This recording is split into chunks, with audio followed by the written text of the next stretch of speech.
Sobrang naiiyak ako kanina habang dinadrive ko 'to pauwi kasi hindi ito basta luho lang. Ito yung magiging kaagapay ko sa bagong negosyo na sisimulan ko. Hi guys, ako si Bok, lumaking mahirap pero mataas ang pangarap. Bali kagabi nga pala ay naglaban na ako kasi nga ay naipon na rin. Wala din kasing tubig dito sa amin sa umaga at tanghali, so sa gabi lang talaga. Ngayon, yung iniipunan ko naman ay konti na lang. Gawa nung iba ay hinagis nga nung tita ko kaya nagkasira, pero meron pa namang mga natitira. Kaya yung naiipon ko na tubig dito ay sinasalin ko talaga sa mga timba. At hindi nga kaya ng hose papunta doon nga sa may washing machine, kaya mano-mano talaga ang pagsasalin ko. Pero pasalamat na lang din talaga ako dahil meron kaming ginagamit na washing machine na naipundar noong 2023 at eto ngang dryer na merong nagbigay sa atin noong nakaraang ilang months ago na. Kaya eto kahit gabi ay nakakatuyo pa rin ako ng sinampay. Dito ko na nga lang siya sinasampay sa may loob dahil nga hindi na rin kakasya doon sa may labas.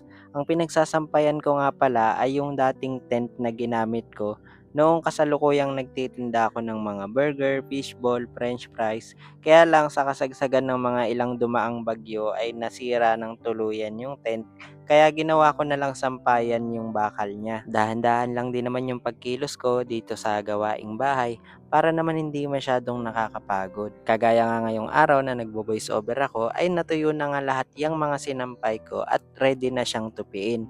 Kaya naman mamaya pagkatapos ko dito sa mga gagawin ko pa at pag-aasikaso kila mama at sa tita ko ay siyang tutupiin ko na lahat ng mga asikasuhin, damit, ganyan.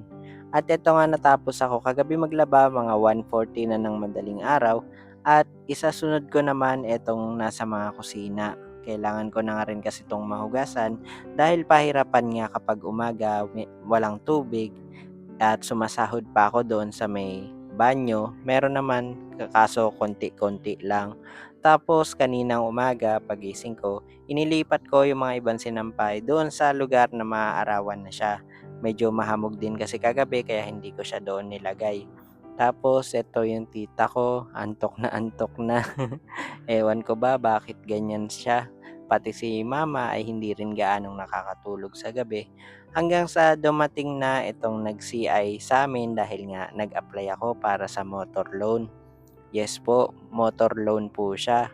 Bali wala naman kasi akong pang-cash, pero hindi po ito gagamitin para sa luho. Kumbaga, gagamitin ko siya para sa isisimulan ko ulit na negosyo at sana maging successful.